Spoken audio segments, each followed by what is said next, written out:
Hello， 大家好，實況好波今日嗰時係 Gary 啊！出街之時係4月9號星期三嘅日頭時間啊！今個禮拜咧都要同大家講下啲咧，除咗英超嘅新聞之外啊，嚟緊咧歐聯都有啲賽事㗎噃。咁啊，先講下咧就係呢個英超嘅方面啦。因為啱啱呢個禮拜咧已經產生咗第一隊降班嘅球隊啦，就係修咸頓啦。咁啊，修咸頓咧而家只係得10分啫，更加係破咗英超嘅歷史最早要宣布降班嘅球隊啊，因為佢哋喺第31輪啊，即係完成38輪賽事之前嘅7輪咧，就已經係唔夠分啊，要降班啦。咁啊，呢個咧就係喺呢個賽事完結之前第7輪，咁啊呢個咧就係最長嘅時間嚟嘅，咁所以就破咗一個英超另外一個不名譽嘅紀錄啦，繼2次嘅輸0-9之後。咁啊，領隊嘅祖力咧都即時咧就係離開咗球隊啊，咁啊將會由助教嘅魯斯基同埋咧就拉爾拉拿咁啊，亦都咧就做埋助教，咁啊兩個一齊帶埋落去季尾啦噃。咁啊，但係除咗第一支嘅英超球隊啊係要降班嘅修咸頓誕生咗之外咧，另外仲有第二隊咧，似乎都嚟緊啊！呢一隊啊，即係而家岌岌可危啊，就係李斯特城啦噃。因為李斯特城啊又輸一場啦，雲尼斯特萊係咪提早投降咧？啱啱喺星期一晚嘅賽事啊，李斯特城嘅一場獨腳戲，主場出擊，不過好不幸地啊，上半場就已經俾紐卡素係連入3球，最終咧就係0-3輸咗嘅。咁啊，而且咧喺呢一場波裏邊咧，竟然啊李斯特城咧係俾對方嘅積合梅菲啊入2球啊！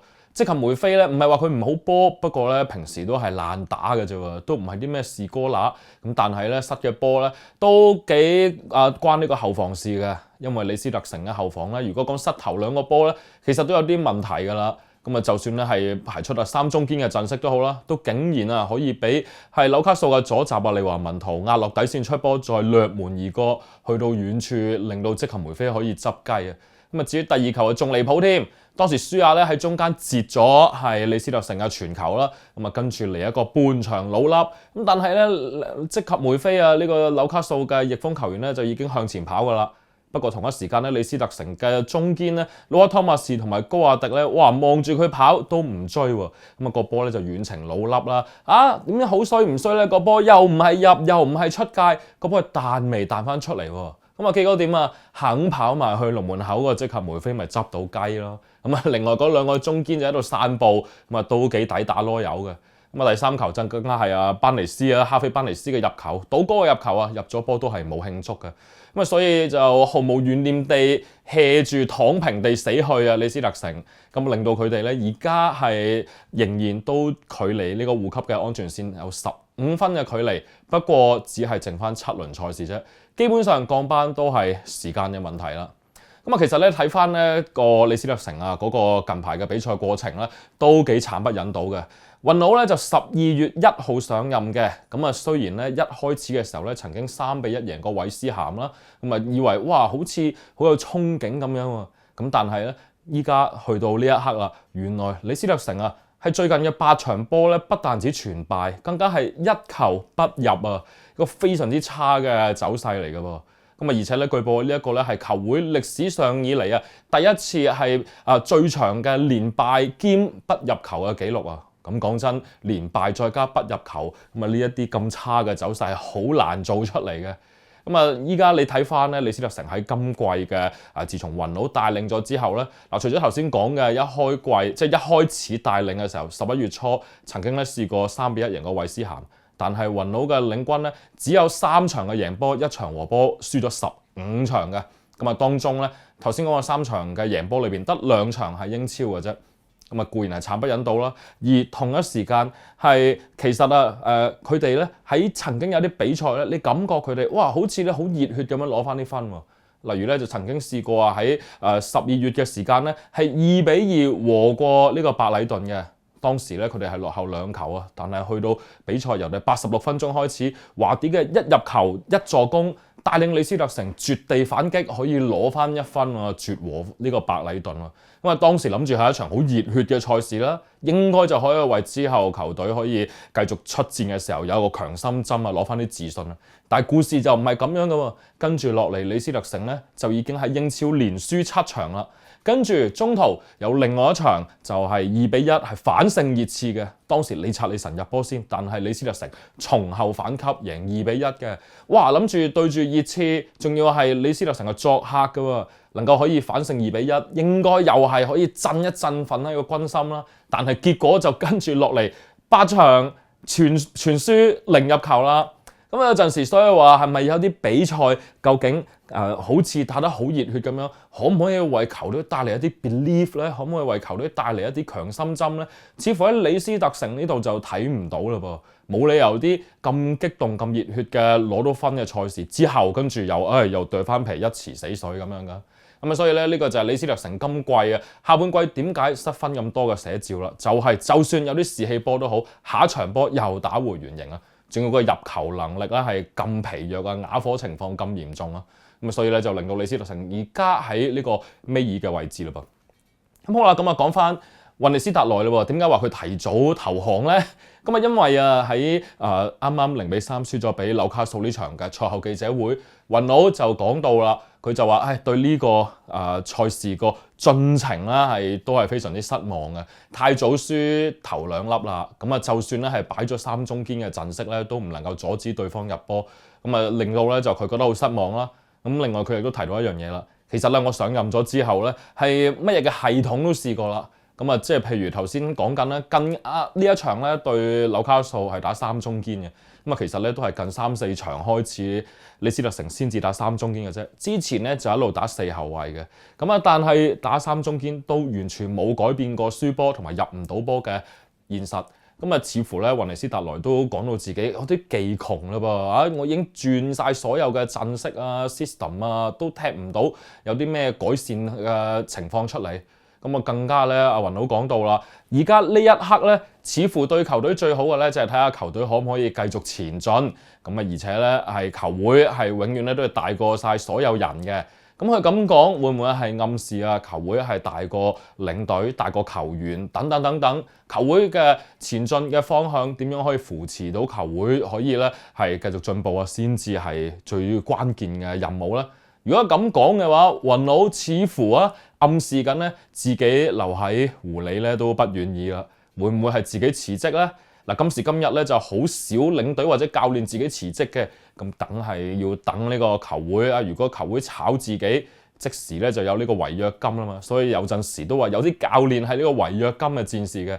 但係雲佬如果佢係自己辭職嘅話咧，哇咁呢個真係 respect 啦。雖然領軍嘅功力似乎就咁睇就唔係咁夠級數噶啦，而且你話雲佬落去教英冠嘅話咧，我相信佢都未必肯願意。而且因為佢咁樣放風講嘅話咧，似乎都感覺到自己就算球會唔炒我都可能都喺度嘅日子都不願意啦。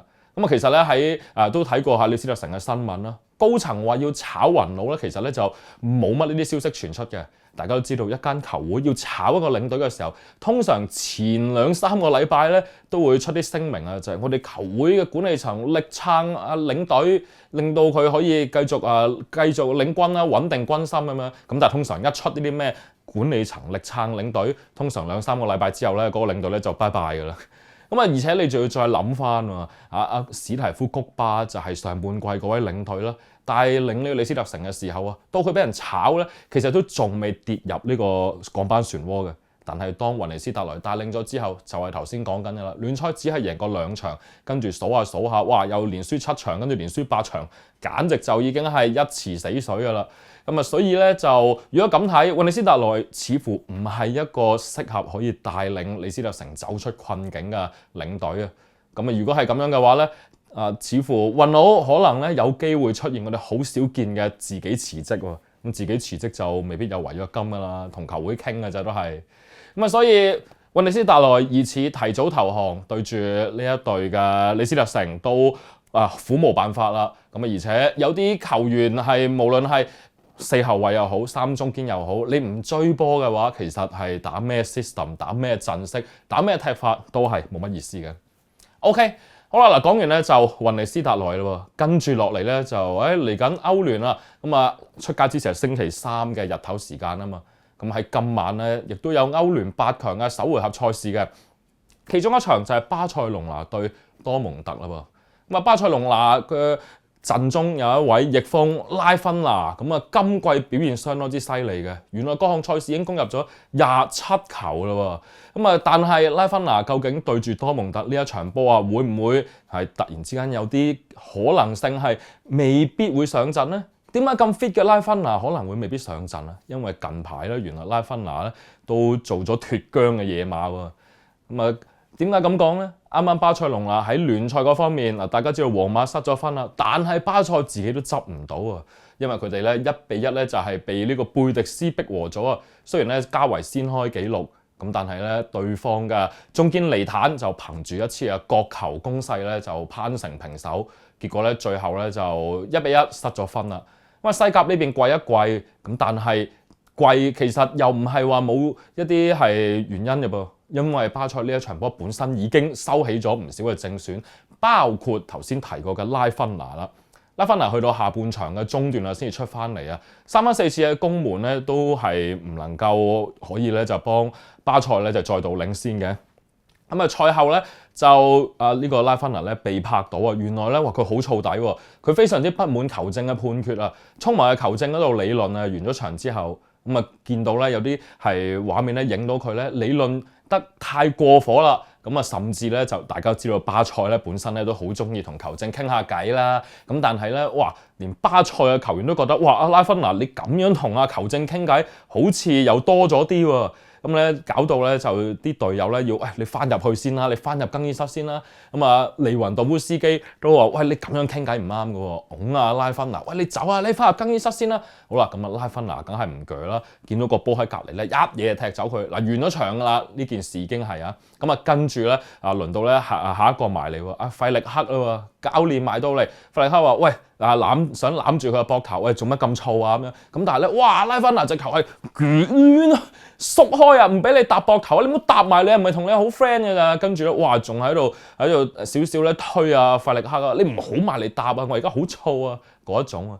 跟住第三個達史特根啊，達史特根咧就一路養緊傷啦。咁咧佢亦都喺場邊咧都有睇嘅，喺個球員通道前面咁啊，諗住咧拉芬拿你都行咗都一段路啦，過到嚟應該都啲火都燒下啦啩。跟住咧達史特根咧就埋去諗住咧，即係搭一搭佢個膊頭咁樣啦。哇！拉芬拿仲離譜，直頭推開阿達史特根添。哇！達史特根未好翻嘅喎，有人推一推咬一咬柴，又傷多一年，咁點算啊？你知達史特根係玻璃腳嚟㗎啦。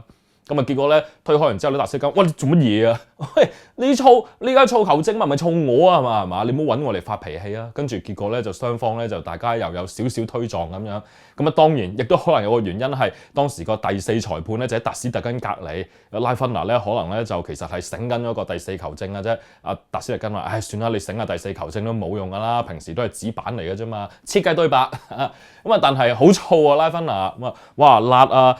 陣中嘅老臣子啊，達史特根啦，跟住辣教練費力克，辣埋呢個咧就係神級射手利雲道夫斯基，拉芬拿咧就哇真係有型啊，係咪？作為呢個巴塞嘅其中一位隊長啊，全部啲元老啊老細全部都辣晒啊，真係非常之有型啊！巴西近期咧嗰啲雲尼修斯啊、拉芬拿呢啲，哇全部咧都係非常之有性格嘅，好波嘅球員啊，梗係有性格㗎啦，性格巨星嚟㗎嘛。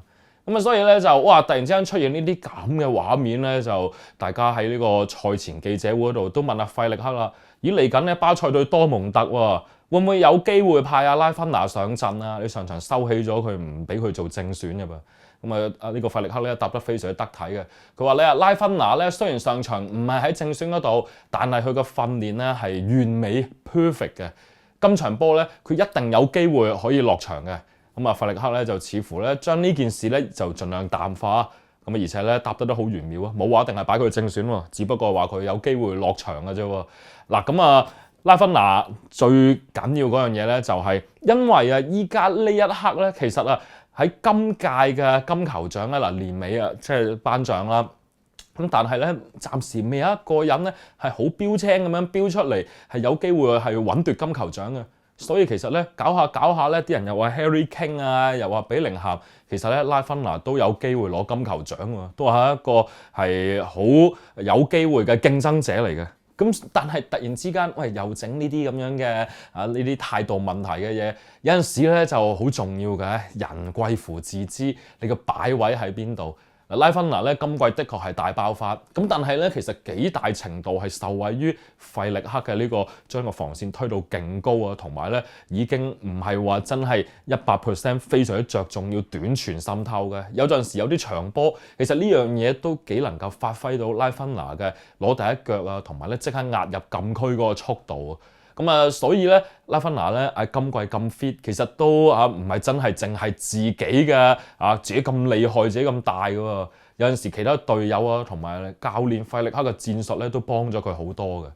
咁啊，依家咧其實咧有啲傳媒開始吹啦，巴塞係嚟緊啊呢個暑假咧都係向住翼鋒嘅位置咧就揾人埋手嘅，哇！甚至傳啲陸克文啊、雷斯迪亞斯嗰啲喎。咁啊，拉芬娜咁啊，唔係話佢嘅位置會被取代，咁但係如果要好長咁樣一段時間能夠踢啲好波嘅話咧，只係心境咧都要可能係集中翻到比賽多啲啦。有陣時同球證拗得多，係咪真係有着數咧？唔知㗎。嚟緊拉芬娜睇下對住多蒙特呢場波，佢會唔會正選上陣啊？曾經喺呢個聯賽階段啊，巴塞同埋多蒙特咧，喂都大演入球數嘅喎。巴塞係贏3-2嘅。今次輪到巴塞先喺老營出擊啊，咁啊相信咧巴塞可以咧就係發揮佢哋嘅強勁火力嘅。拉芬娜非常之重要，今場波收一收火先，集中翻比賽，唔該領先首回合先啊，最大任務係要。OK， 好啦，咁啊今日咧就講住兩單新聞先啦。最後呼籲大家記得俾翻個 like 同埋訂閱我哋嘅猜波台，有咩 comment 下邊留言話俾我哋知啦噃。今條片嚟到呢度差唔多，我哋下條片再同大家見面，拜。